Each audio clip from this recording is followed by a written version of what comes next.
Energy Minister Judith Collins says Auckland Airport's fuel crisis is coming to an end. Albany Primary pupils are taking part in a program to form connections with older adults with dementia. Wellington Museum plans to power itself entirely by sunlight within a decade. 1 in 10 young people in New Zealand seeking mental health help will be on a waiting list for more than 2 months. Living wakes have become a final festivity of life in the face of death. Man who died after setting himself alight had been in dispute with family court. Market not delivering what community needs, task force tells council. Organizers were in losing battle for an event Wellington had fallen out of love with, emails show. Neil Jones was more than a homeless alcoholic left at a bus stop. He was a father, a son, a brother and a friend. Even now, almost 20 years on, Guy Wallace still has moments when he racks his brain for details lost to time. Doctor in a rural African village, psychiatrist, language buff and art history graduate, Perko Verrier-Jones was a woman of varied talents. Christchurch's Northlands Mall is planning to embark on another extension. There's a push for more work on plans for a pedestrian bridge to link central Hamilton and Piranha Park. Industry insiders say they're shocked at a tire stockpile growing by thousands each day. After surviving death row, a goofball pooch found himself in another spot of trouble. Rumble strips, side barriers and intersection improvements on the way for SH3. Dementia has a terrible effect on many Kiwi lives, and the situation will get worse. If you're a plumber, be the best plumber in the world. If you're a jet pilot, be the best jet pilot in the world. Officers who entered a suspected clandestine lab have been put through a decontamination shower.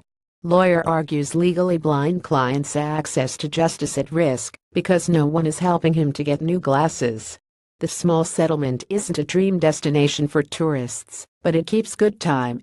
1 teacher struck off and 2 others investigated for inappropriate relationships with students. Manaawat Turbos turn on a strong finish to beat Northland 39-25. Opinion Horoanua Council officials refuse to admit fault then change their snooping practices. Robbie Malneek, the only player to reach 100 caps for the Tasman Makos, has been handed an unlikely recall. The top of Nelson's Trafalgar Street is going to be traffic-free for 4 months this summer. 7 new SHAs approved by the Nelson City Council including a tiny house project. Bremer Eco-Village residents want littering outside Nelson College to stop. Some things come to mind easily in the Scott Watson case, then it gets murky, not just because it's decades on. For a century, the mailboat has provided a vital link to families cloistered in secluded bays.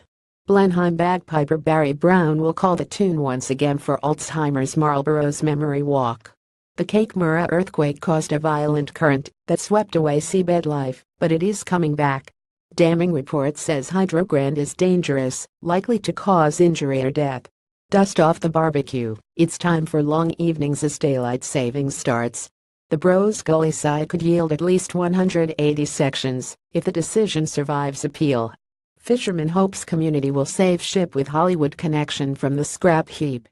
A Christchurch woman was rescued from a Queenstown mountain after her husband tracked her location through a phone app. It's not every day planes down the main street of Alexandra. A Dunedin man says he feels better after he was busted for selling homebrew to 2 teens who later ended up in hospital. A Tago Lines company boss excessive exit package means he'll make nearly $1 million this year. An independent set of eyes transparently reviewing and reporting publicly on this matter would be very beneficial. Police traveled to Australia looking for answers about what happened to toddler Amberly Cruikshank 25 years ago. When Malachi Agnew is racing money he's trying to save the lives of his mates. Opinion I love a trip to the ballet, but not when the person behind me can't stop talking.